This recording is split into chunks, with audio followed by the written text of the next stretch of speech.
Terima kasih Anda masih bersama kami di Kompas Petang. Saya Cynthia Rompas. Saudara, usai muncul wacana tambah kementerian oleh pemerintahan Prabowo Gibran, kini DPR tengah mematangkan rencana penambahan komisi. Menurut Ketua DPR Puan Maharani, lembaganya tengah menggodok rencana penambahan komisi DPR RI. Penambahan alat kelengkapan dewan seperti komisi akan dibicarakan antar fraksi di DPR. Kata Puan, penambahan komisi di DPR sejalan dengan rencana penambahan kementerian oleh pemerintah mendatang dan bisa memperkuat kemitraan eksekutif dan legislatif. Ini lagi dimatangkan kan dengan adanya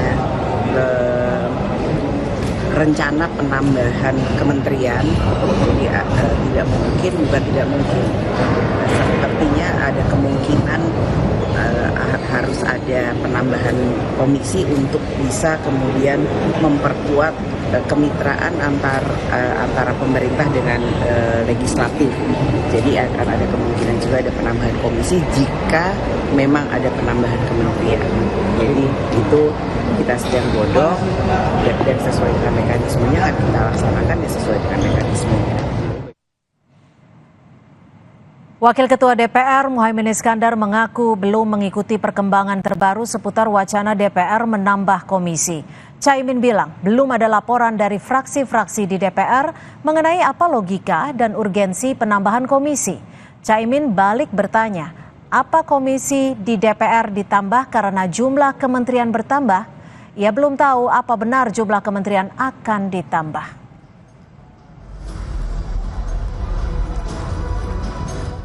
Nah itu saya sendiri belum pernah dapat laporan fraksi ya.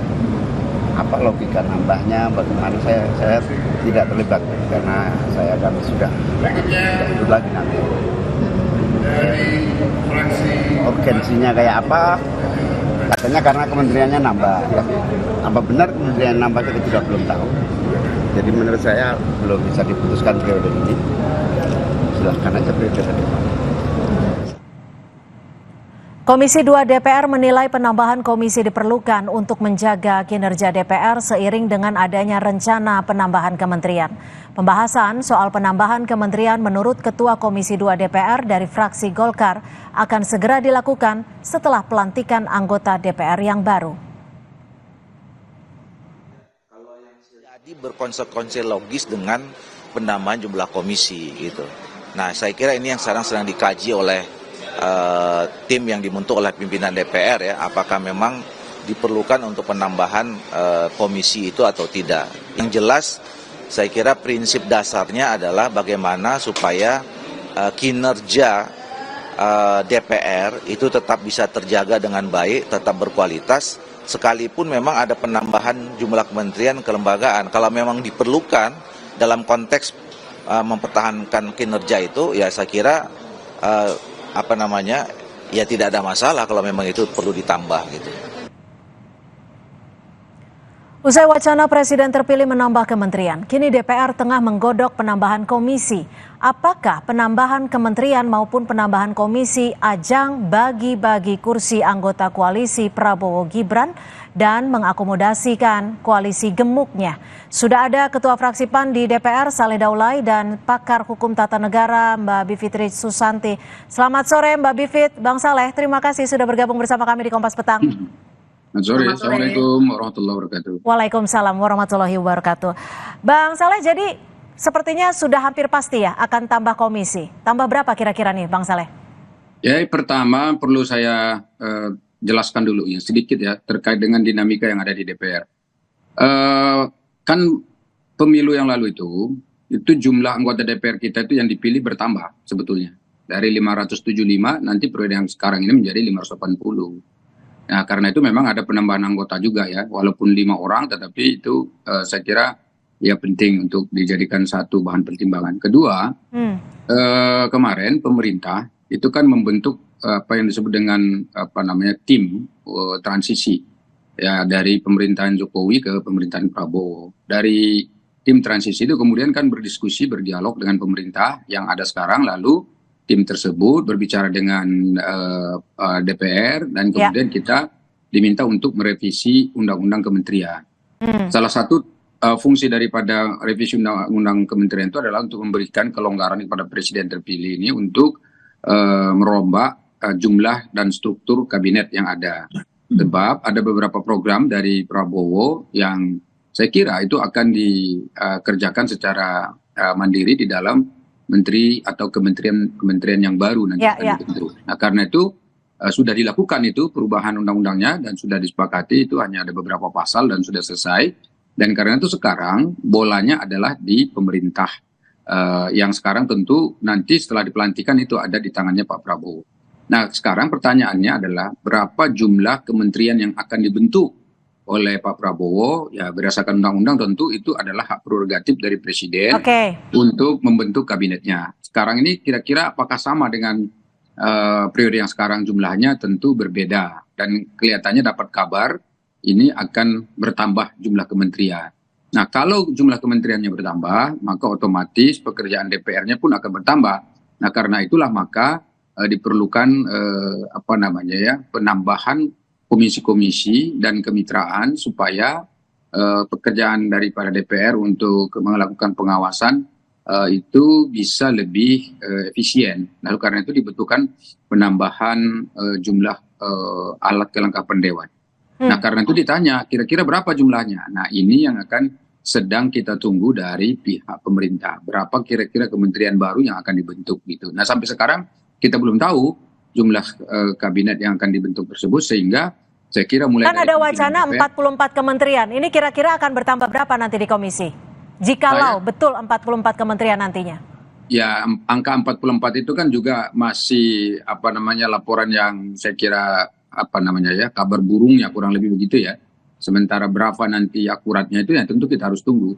Nah, kami di DPR tentu tidak bisa menentukan atau mengambil kebijakan hanya didasarkan pada kabar yang seperti itu. Tentu kita mengharapkan ada kabar yang lebih pas dan akurat. Nah, nanti pelantikan DPR itu akan dilakukan tanggal 1 Oktober tahun 2024. Nanti kemudian pada tanggal 20 Oktober akan ada pelantikan presiden. Maka berapa jumlah kabinet yang akan dibentuk oleh presiden ya tentu pas nanti setelah pelantikan presiden itu, yaitu setelah tanggal 20 gitu. Dan mudah-mudahan ya, saya dengar kabarnya juga ini ya. Kabarnya juga saya dengar pelantikan kabinet itu akan dilakukan pada tanggal 21. Ya. Nah, kalau udah tanggal 21 berarti kan sudah kelihatan berapa jumlah kabinetnya, dan itu nanti akan dirumuskan lagi berapa jumlah kabinet atau berapa jumlah. Kami tangkap. Saya ke Mbak Bivitri sekarang. Mbak Bivitri, tadi Bang Saleh menyebut ini ada korelasinya. Jika penambahan kementerian jadi dilakukan, artinya penambahan tugas DPR akan lebih banyak. Jadi dinilai lebih efisien. Menurut Mbak Bivitri akan efisien jika komisi di DPR juga ditambah? Bisa jadi akan efisien. Maksud saya gini, kalau saya sih Mbak, saya tidak menyoal DPR yang berubah secara organisasi internalnya untuk merespons pemerintahan. Karena pembentukan komisi dan lain sebagainya itu tidak membutuhkan kekhususan gitu. Maksudnya berbeda dengan kementerian-kementerian yang nanti organisasinya berubah, ada staf ahli, ada staf khusus, ada sekjen, ada dirjen, seterusnya ya. Kalau DPR itu kan sebenarnya komisi-komisi adalah pembagian tugas di antara 580 orang anggota DPR itu saja. Nah, jadi saya tidak khawatir dengan penambahan komisi, karena memang nyatanya begini. Saya kasih contoh aja ya, komisi 1 yang kita tahu bidangnya pertahanan, luar negeri, komunikasi. Mereka tidak hanya dengan Kementerian Pertahanan, Luar Negeri, dan Komunikasi, tapi bahkan dengan Badan Siber dan Sandi Negara, Lembaga Ketahanan Nasional, Badan Keamanan Laut, Dewan Pers. Jadi memang mitranya bisa begitu banyak. Bayangkan kalau ada kementerian banyak, dan yang saya dengar, saya baca di media massa, juga nanti badan bertambah juga. Yang artinya memang kerjaan DPR akan makin banyak untuk mengawasi pemerintah. Nah, jadi barangkali di titik ini yang ingin saya dorong dan kita diskusikan sama-sama adalah yang penting bagaimana caranya supaya memang bagaimanapun organisasi DPR secara internal nanti akan efektif untuk melakukan fungsi-fungsi pengawasan maupun anggaran maupun legislasi. Tapi utamanya dalam pembagian komisi yang lebih aktif biasanya fungsi pengawasannya itu kontrol, kalian udah ngapain aja. Akan mubazir nggak sih Mbak Bivitri? Kalau mubazirnya sih sebenarnya enggak ya, karena sebenarnya komisi itu nggak ada kayak gaji baru atau apa gitu loh, Mbak. Jadi makanya saya biasa saja menanggapi ini. Kalaupun kita harus mengkritik, menurut saya kritiknya adalah pada saat Undang-Undang Kementerian Negara dibentuk dan juga kritik pada bagaimana koalisi yang terlalu besar ini mau dibentuk. Tapi koalisi yang besar itu tidak berkorelasi langsung dengan komisi-komisi, karena komisi itu benar-benar seperti pembagian kerja dan nggak butuh struktur baru, nggak butuh pegawai baru dan seterusnya. Tapi gini Mbak Bivit, dengan penambahan komisi ini, sebelumnya ada wacana penambahan kementerian yang bisa jadi hampir dipastikan betul akan ada penambahan. Ini menurut Anda ada merupakan komisi untuk bagi-bagi jatah tidak? Karena tidak cukup di kementerian, akhirnya harus bagi-bagi jatah juga nih karena kurang tempatnya. Enggak, kalau komisi itu kan nggak bisa merekrut dari luar. Komisi itu benar-benar cuma anggota yang sudah terpilih. 580 orang itu yang nanti tanggal 1 akan dilantik. Jadi di antara mereka sendiri aja. Di antara jadi tidak akan ada juga orang lain dipanggil dari luar kemudian jadi anggota komisi. Komisi itu benar-benar cuma seperti unit-unit kerja di DPR. Jadi kalau saya menyorotinya lebih ke pembentukan kementeriannya yang harus kita kritik. Kenapa perlu sebanyak itu? Karena kalau kementerian beda, nanti kantor sendiri, organisasi sendiri, gajinya sendiri karena akan ada stafnya. Kalau di DPR itu relatif nanti ya benar-benar keberadaan staf juga akan mengikuti jumlah 580 orang. Masing-masing ada stafnya, kemudian ada staf fraksi, kemudian ada badan keahlian DPR yang jumlahnya cenderung fix, jadi tidak mengikuti jumlah komisi secara saklek. Bang Saleh, ini ada penilaian tambah kementerian dan kini tambah komisi cuma bagi-bagi kursi atau kompromi politik. Menurut Anda gimana? Sebetulnya kalau bagi-bagi kursi itu tidak tepat karena begini, pembagian anggota fraksi, masing-masing fraksi di masing-masing komisi itu ditentukan secara proporsional. Jadi misalnya PDI Perjuangan jumlah kursinya besar, kemudian yang kedua kemarin itu adalah Golkar, ketiga Gerindra misalnya. Maka jumlah anggota masing-masing fraksi di masing-masing komisi itu tergantung berapa besar jumlah suara dan kursinya dia di DPR. Jadi semakin besar kursinya, semakin banyak kursi dia, maka semakin besar pula anggota dia di masing-masing komisi. Jadi kalau ditanya membagi-bagi kursi nggak ada, karena yang katakanlah pemenang pemilu kemarin itu kan Gerindra. Ya Gerindra pasti lebih sedikit kursinya di komisi-komisi dibandingkan PDI Perjuangan yang suaranya lebih besar begitu. Jadi ini tidak ada kaitannya dengan bagi-bagi kursi. Paling mungkin soal pimpinan pun begitu. Pimpinan di komisi-komisi juga dibagi secara proporsional begitu. Jadi saya kira tidak ada arahnya kalau soal bagi-bagi kursi DPR karena semua orang pasti harus dibagi ke komisi. Artinya nanti akan merangkap komisi kalau tidak ada penambahan. Bagaimana? Artinya akan merangkap komisi kalau tidak ada penambahan.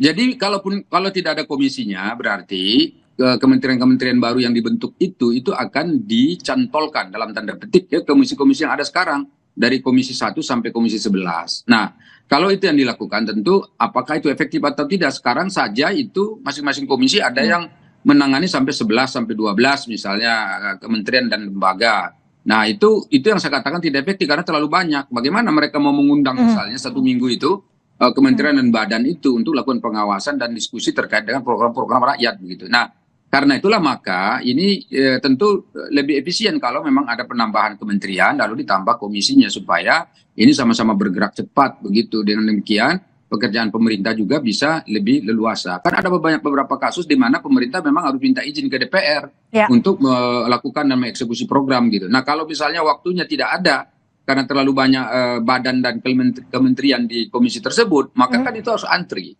Nah ini yang saya kira selama ini juga menjadi beban. Nah sekarang kalau dengan ada wacana untuk penambahan komisi, maka ini akan lebih efisien. Nah sekarang di DPR itu kan selain komisi-komisi itu, dari komisi 1 sampai komisi 11 ada juga alat kelengkapan lain, misalnya badan legislasi, badan anggaran, BURT, kemudian AKD, gitu, BKSAP, gitu. Itu adalah bagian dari AKD, alat kelengkapan dewan yang juga dibagi secara proporsional kepada seluruh fraksi yang ada. Setiap komisi, setiap alat kelengkapan pasti ada anggota DPR dari seluruh fraksi yang ada. Ya, Mbak Bivit, ini fraksi yang dapat jatah pimpinan komisi cenderung akan punya kuasa atas kementerian yang menjadi mitranya. Kalau menurut Anda ini menjadi kunci yang sekarang dipikirkan saat ini?